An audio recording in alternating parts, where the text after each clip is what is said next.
This is my story. The way it all happened to me from beginning to end. It's the story of my career as a draftee in the United States Army.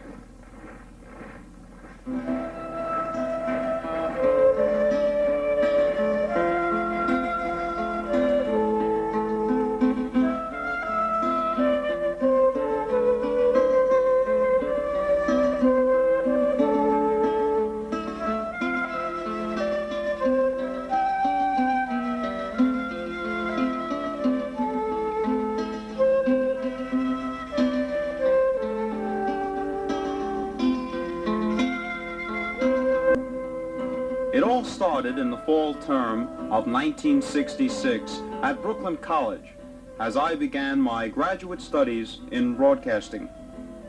One day, early in the term, I received that all-famous letter without a stamp on it. There it was in black and white. Order to report for Armed Forces Physical Examination.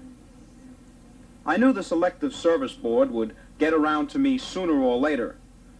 You always know in the back of your mind that you'll have to serve, but somehow you never can imagine yourself as a soldier. I was off to Whitehall Street on the morning of October 3rd, 1966. At the examination center, I found many fellows like myself. They explained at the center that the examination would be used to determine my eligibility to become drafted. We were told that in most cases, if we passed the physical, we could expect to be drafted within 4 weeks. At this point, I felt, me in the Army? A soldier? They wouldn't take me. I went to the physical with a plentiful supply of medical documents, which I begged my family doctor for. They stated I had this, that, and the other thing wrong with me. In spite of my complaints of my dying condition, I left the physical 8 hours later with DD Form 62, Statement of Acceptability. To my dismay, the Army physical was a tough nut to crack. There was no fooling those doctors. Great. I was a college graduate student at Brooklyn College, and I passed the Army physical. So they proved I'm healthy. Now what? I'm a student and still 1A. My paperwork was in for student deferment. I guess I'll get my 2S any day. Everything was going along fine until that gloomy day when I received another letter without a stamp. You guessed it. Order to report for induction. And I quote, "Greetings. You are hereby ordered to report for induction into the Armed Forces of the United States and report to Local Board Number 8 for forwarding to an Armed Forces Induction Center." There it was in black and white.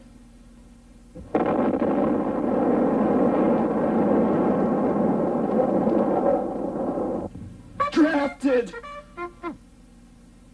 Now what do you think was the first thing that entered my mind? Right again. Appeal. As fast as my feet could carry me, I raced to the local board to see what could be done. Their answer was simple.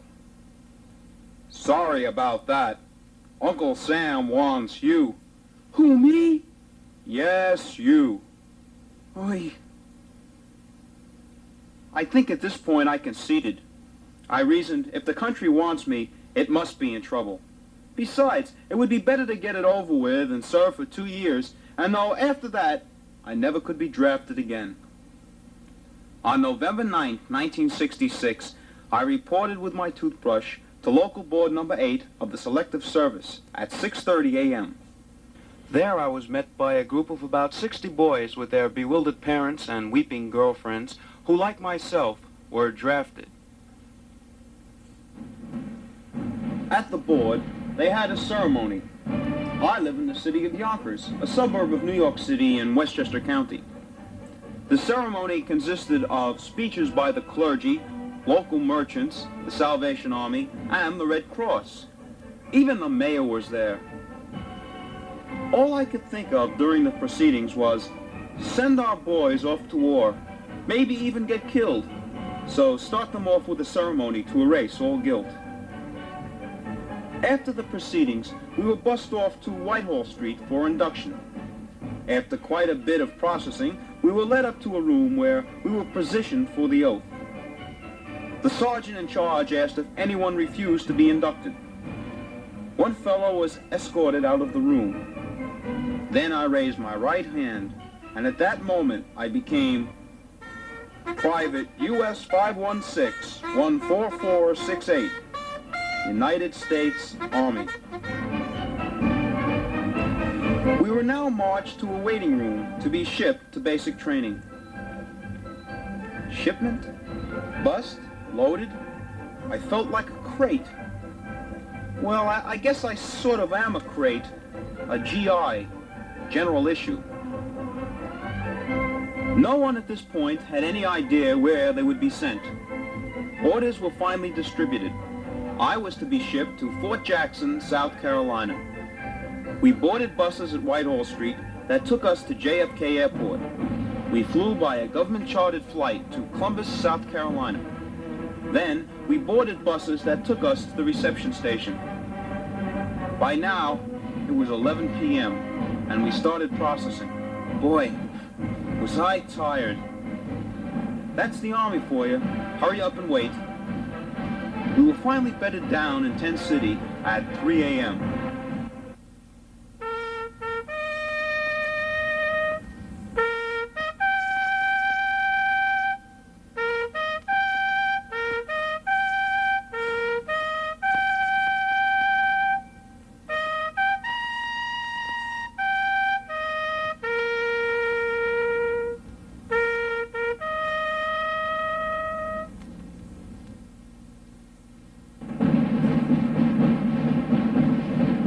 Tests, physical examinations, classification interviews, orientation meetings, a clothing issue, and the creation of a permanent file were all completed within the next few days of processing at the reception station.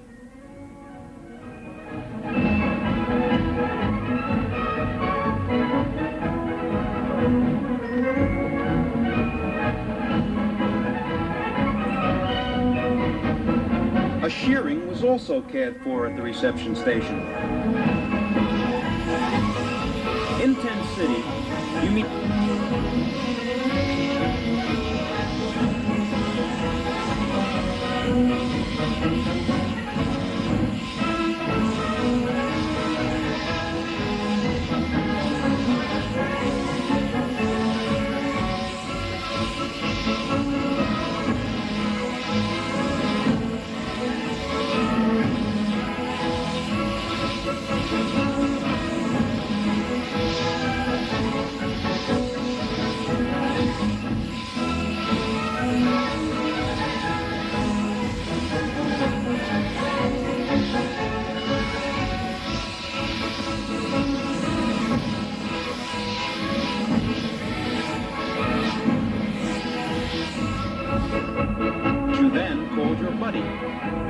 I wonder who of them now are living or dead.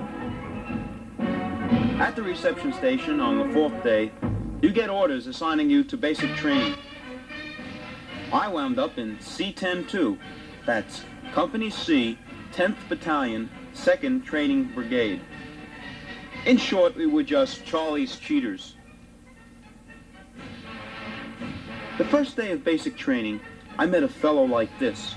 He said he would be both a mother and a father to me during my stay in basic. I was concerned because he didn't resemble my mom and dad and certainly didn't sound like them.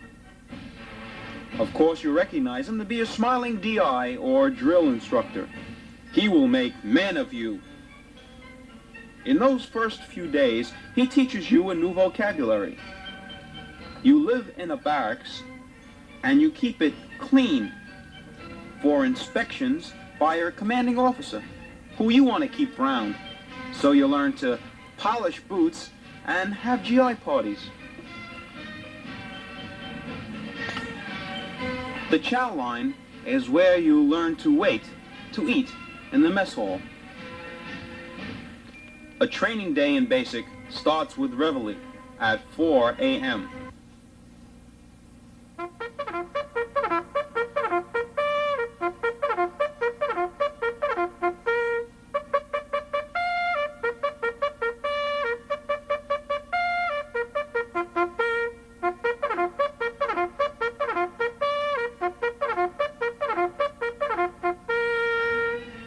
After chow, it's PT.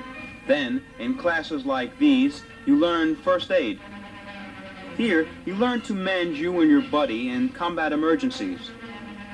In CBR class, that's chemical, biological, and radiological warfare class, you learn to protect yourself against enemy attack with your mask and shelter half. In hand-to-hand combat, you learn a form of judo and karate. These exercises look funny, but help to build the necessary muscle to fight.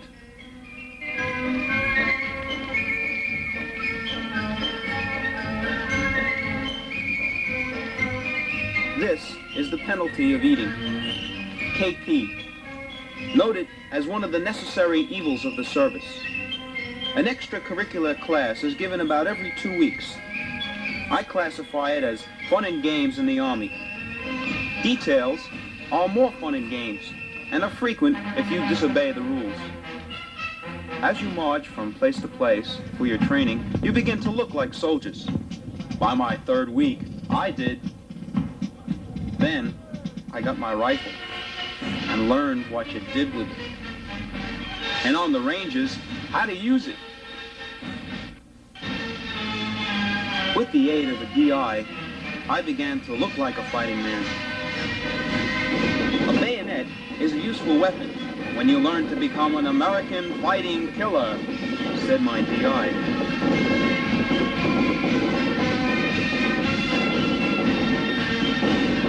The life you save may be mine. I was looking good. This is the best trained, best equipped fighting man in the world? Drill and ceremony came next. This means how to march. This is how I marched. It was a lot more fun that way. One time my DI said, "Joel, I want you to know one thing. You're a great drummer, but a lousy soldier."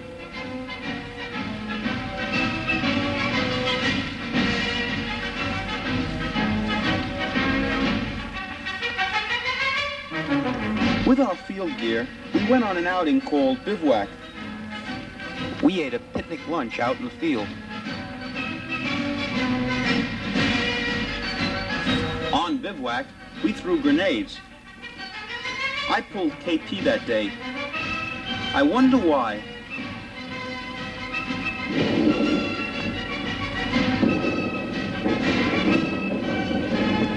Then we crawled on our bellies across the infiltration course. That's that famous place where they shoot live ammunition over your head so you can get a taste of real combat. I still can't believe the ammunition was real, but I wasn't going to find out. Towards the end of basic, we took tests like this PT test.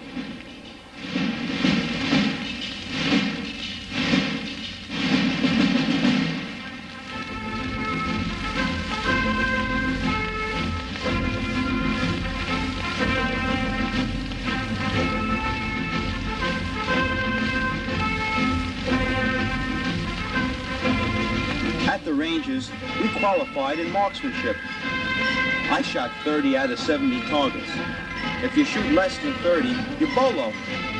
I just made it.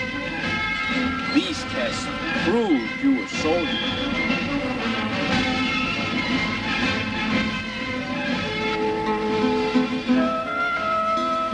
Soldiers. Guys. Letters. Fighting man. GI. Man. So, basic was over. Goodbye, Fort Jackson. Goodbye, basic. Hello, Fort Gordon and the Southeast Signal School. I was to be trained to be a avionic navigation equipment repairman. 35M20 was the number of my MOS, Military Occupational Specialty. Fort Gordon was different than basic training.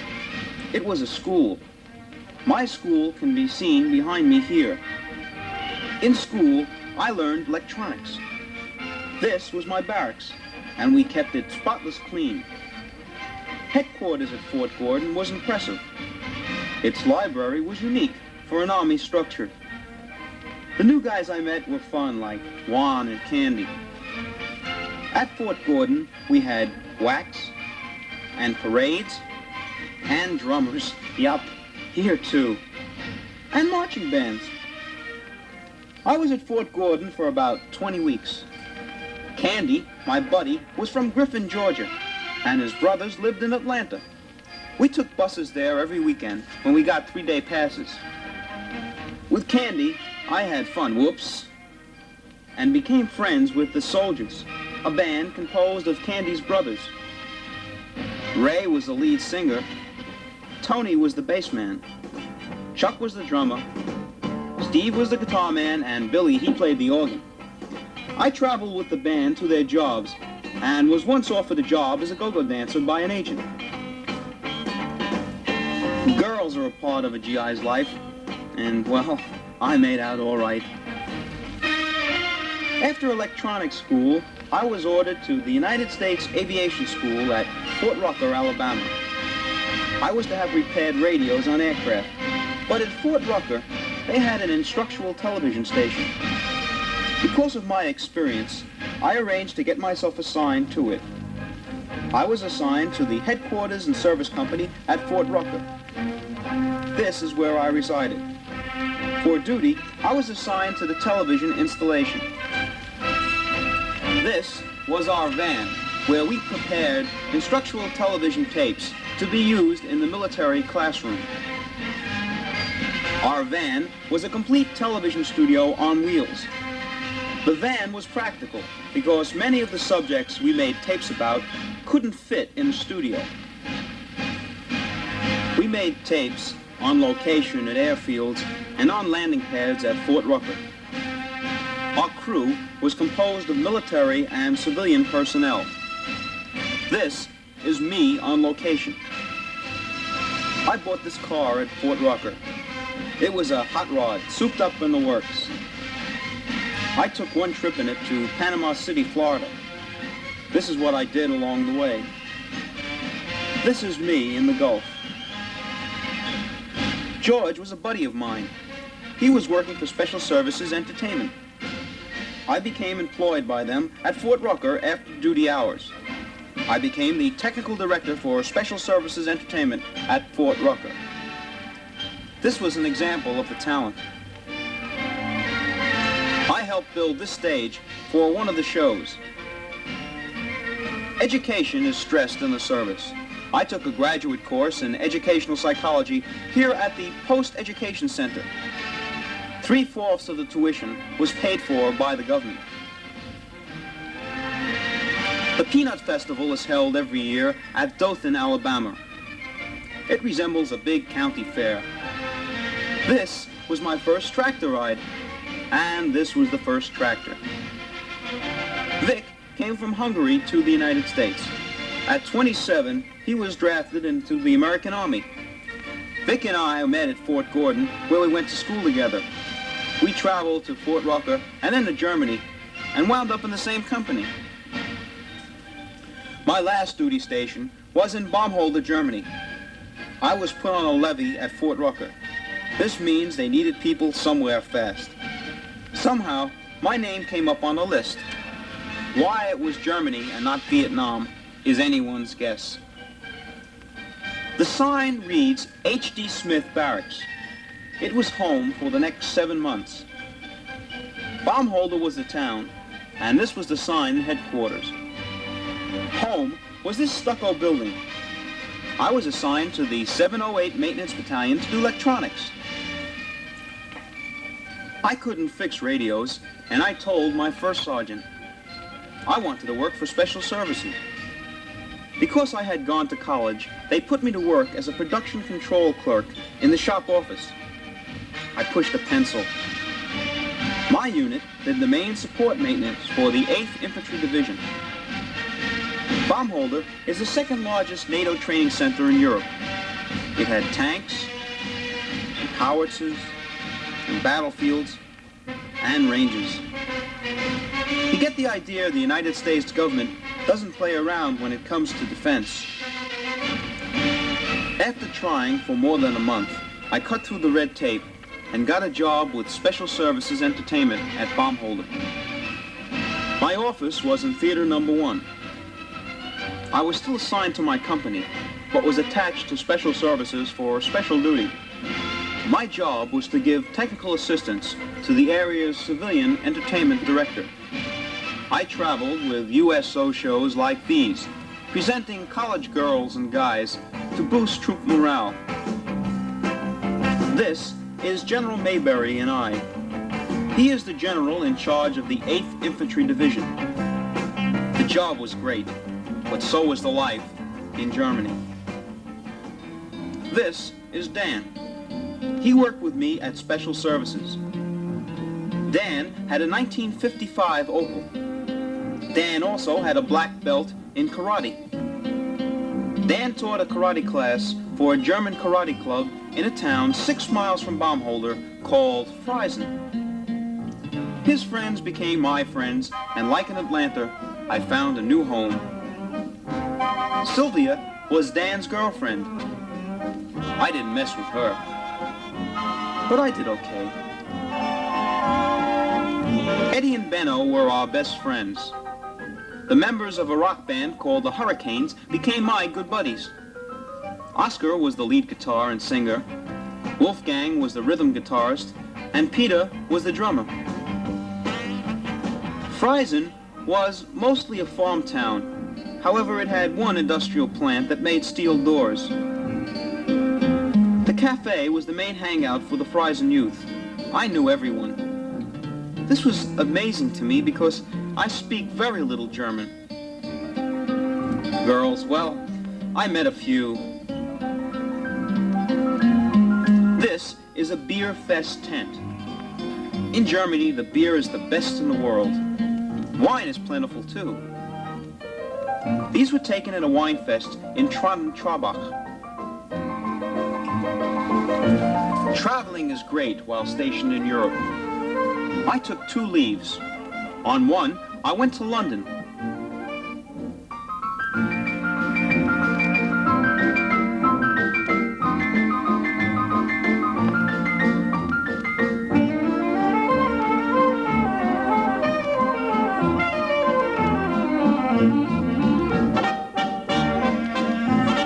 My second was a trip Dan, Eddie, Benno, and I took from Germany to Luxembourg and Brussels. We started out in Dan's Opel. That night we camped in the great outdoors. The first day we toured Luxembourg. Here is Benno and Eddie in front of the Bach casemates. This wall once completely surrounded the city. It was the city's protection from outsiders. This is the national flag of Luxembourg. The next day we spent in Brussels. Along the way, we met up with several road hazards. In Brussels, we had a slight accident with a tram. This was Dan's car after our mishap. Luckily, no one was injured. Brussels is a beautiful city. The Grand Plaza is decorated in 24-karat gold leaf and is surrounded by buildings of many different architectural styles. This was the symbol of the Brussels World's Fair. After our trip to Brussels, we took the train back to Germany. So that's the whole story. On August 24th, 1968, I was discharged from the United States Army and returned to Brooklyn College to continue my studies.